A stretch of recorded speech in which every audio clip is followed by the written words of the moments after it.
Okay, has you ever had this happen?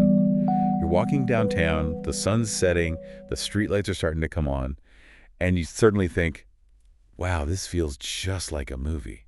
I know exactly what you mean. It's like the cities just have that built-in cinematic feel. Yeah, they really do. Well, today we're going deep on that very idea. Oh, cool. We're doing a deep dive into the concept of the cinematic city. Looking at how cities and movies, I mean, they're basically inseparable in our minds, right? Absolutely, yeah. I mean, it's not just about seeing cities as locations in films. The book we're looking at today, The Cinematic City, Urban Space, Representation, and Modernity, it actually argues that cities and cinema kind of grew up together, each one shaping the other in all these ways that we might not even realize. Oh, wow, that's really interesting. So we've got this academic book, but don't worry, we're going to pull out all the good stuff, all the cool, most insightful parts for you. Like, okay, check this out. The idea of the city as screenscape. The author quotes Jean Baudrillard, who said that walking around American cities is like stepping right out of the movies. What do you think about that? Oh, that's great. Yeah, I love that. Baudrillard is really pointing out how much movies have become, part of our everyday experience. They actually color how we view the world, especially in cities. Think about it.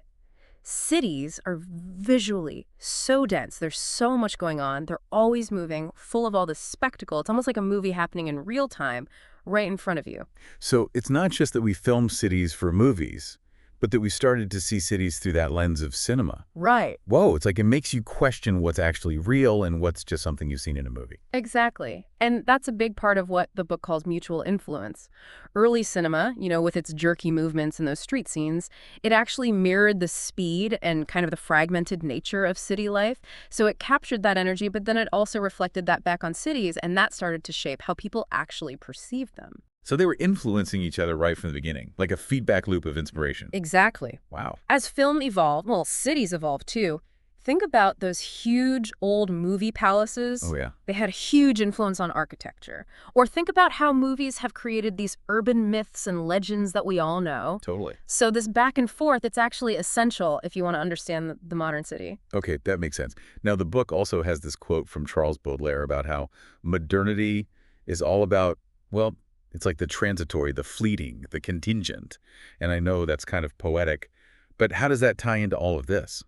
Well, Baudelaire was writing in the 19th century, and that was a period of, huge change, especially in cities. You have industrialization, all this new technology coming out, populations booming, and it all created this feeling that everything was constantly in flux, like things were never really settled, and cities really embodied that feeling, and of course cinema was able to capture that as well. So both cities and movies were dealing with this idea that everything's always changing, that nothing is really permanent. Yeah. And that feeling, that's still a big part of how we see cities even today, isn't it? Absolutely. Cities are constantly evolving, new buildings popping up, neighborhoods changing, technology reshaping the landscape. And cinema, it doesn't just document that, it actually reflects that, that inherent instability of the modern city, that flow of time and experience. This next concept, I think it's really fascinating. It's about the flaneur and cinematic experience. Yeah. Flaneur, it sounds kind of fancy, but it really just means someone who strolls around the city. It's like a 19th century word for it. That's right. But the flaneur, they weren't just out for a casual walk. They were really paying attention to the city around them. A keen observer, someone who got a kind of detached pleasure from just watching the city unfold around them.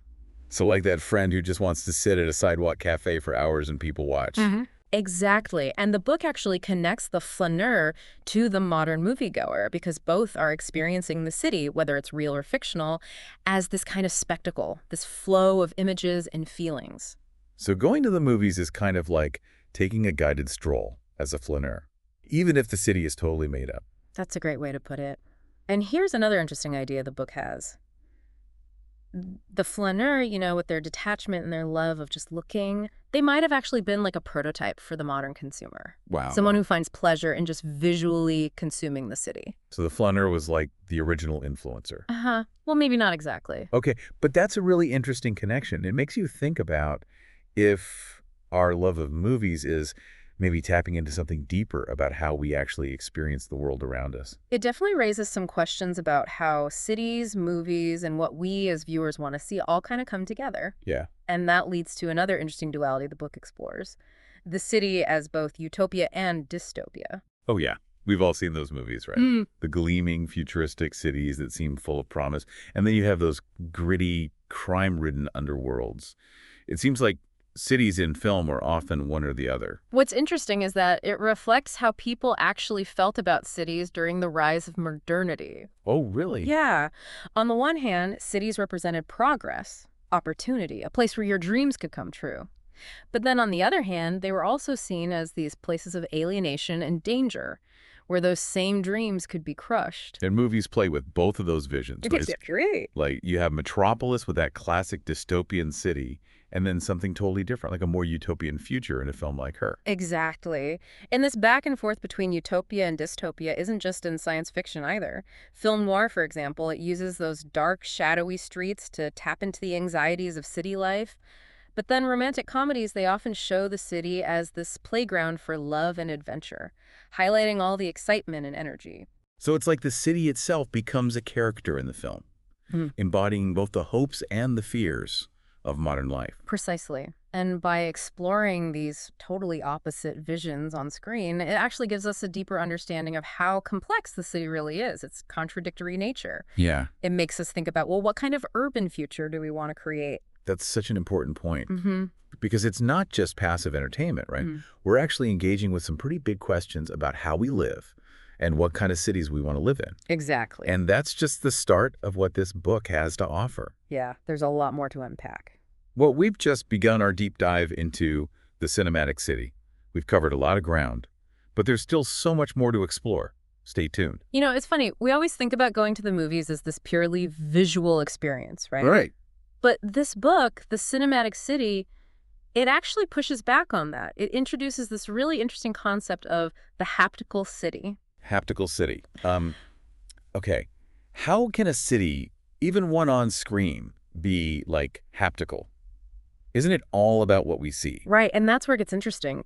The book brings in the work of Walter Benjamin, and he actually argued that film can work on us in a way that's kind of like our sense of touch. Okay. It's not just about the images themselves, it's how those images make us feel.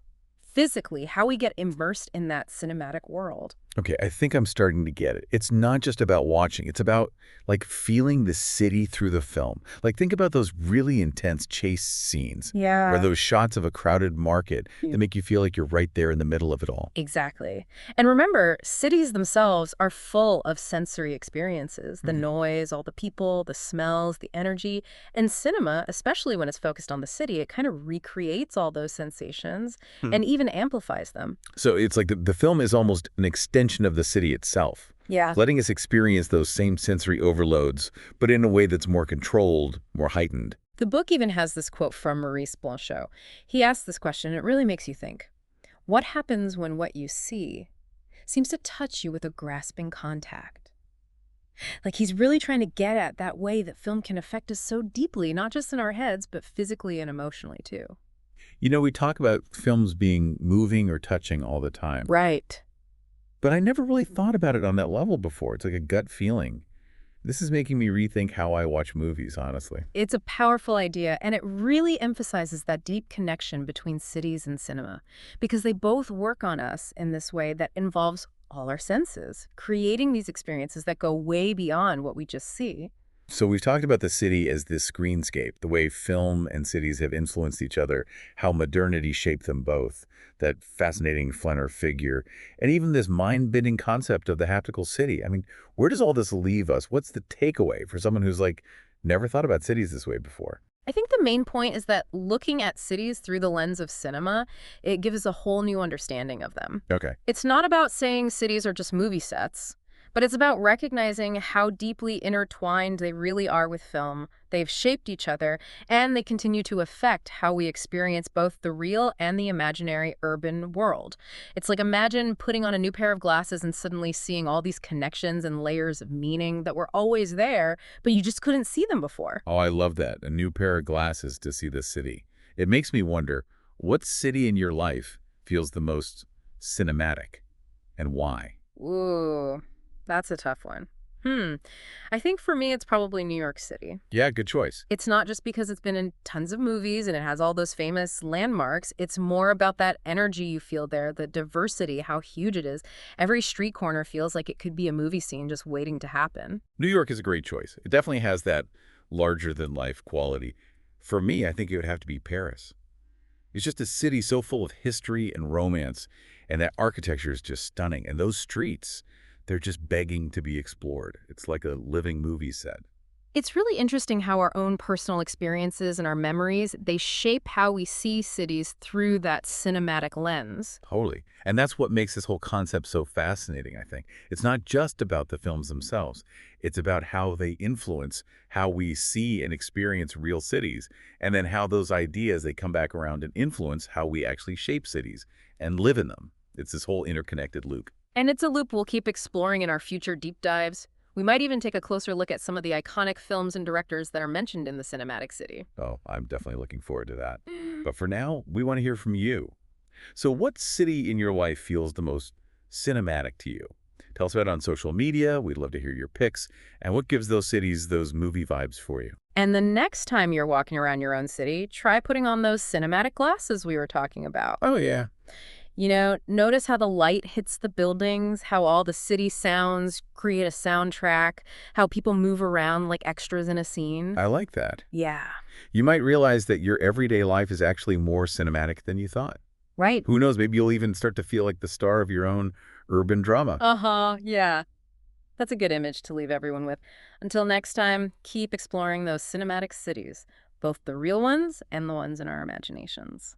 And that wraps up another deep dive. We'll see you next time.